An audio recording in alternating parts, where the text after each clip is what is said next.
Well, to begin with, I would like to say that my interest in this field on aging emerged out of my PhD work in health sociology. I did, as part of my doctoral thesis, a study on private health practice in India. And I realized that the private health practice is based on the Western model, which is talking of allopathy and talking of hospitalization and talking of modern day diseases. But at the same time, the concept of long-term care, which is very much part of the Western model, was missing in India. So that made me go a little deeper into the issue, and I realized that in the Indian context, long-term care was not really put in the health field because it was seen to be more a responsibility of the families and communities. And chronic diseases had not been really recognized as a burden at that time. And this I'm talking of in terms of late 80s and early 90s. So when I finished my PhD, and besides that, what I also realized was that whenever I tried to look at the policy initiatives to the delivery of health services and institutionalization practices, emphasis on aging issues was totally missing. And that was because the government and the community, the society, looked at that everything related to older people should be dealt with at the family level. So there is no need to have any other public services or institutions and so forth. What was available was old age homes, but these were more like shelter homes for people who had been abandoned and so forth. And then I realized that there is much more to the problems of the old, which are not being recognized in the country. So as a person into academics as well as into empirical research, I decided to do postdoctoral in aging issues. And that took me to concerns of older people, to aging policies, to social responses, to healthcare responses, to legal responses, and so forth. And then I started to work on older people. I interviewed many, I interviewed policymakers, I looked at the provisions which were available in terms of old age homes and other institutional mechanisms.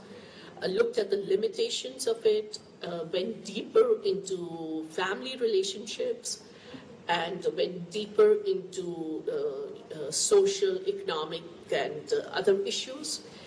And then I realized and noticed that there were concerns with older people regarding the mistreatment, regarding the lack of proper provisions and services for them.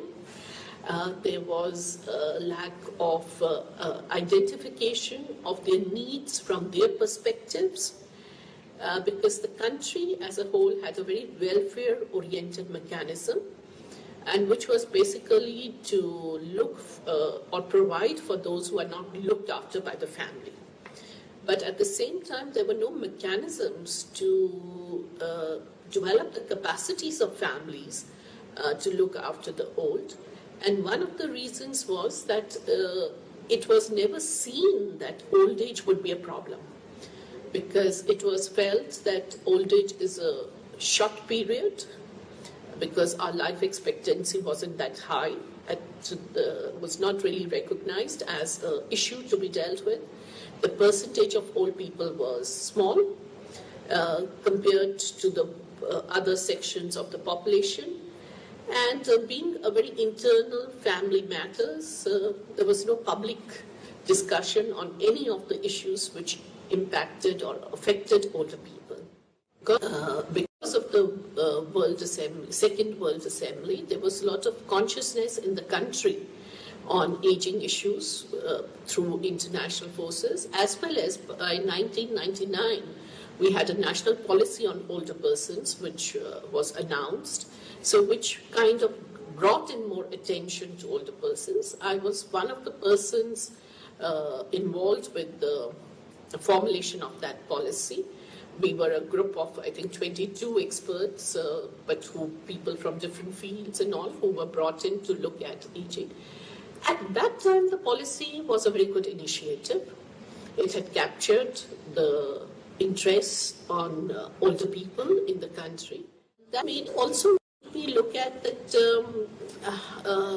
when we are talking of older people in some of the developing countries being deprived of appropriate services, are we then talking of neglect? Or can neglect be only in terms of family relations and so forth? So I started to study and go deeper into some of these concerns. So I think there was a lot of consciousness and awareness on these issues with people with whom I interacted, seniors as well as younger members in their families. And that took me into issues of abuse, neglect, how do we define them, what are we talking about in terms of quality of life, how do we also look at the concept of self-neglect, how do we look at social policies to address some of these issues, what can be components of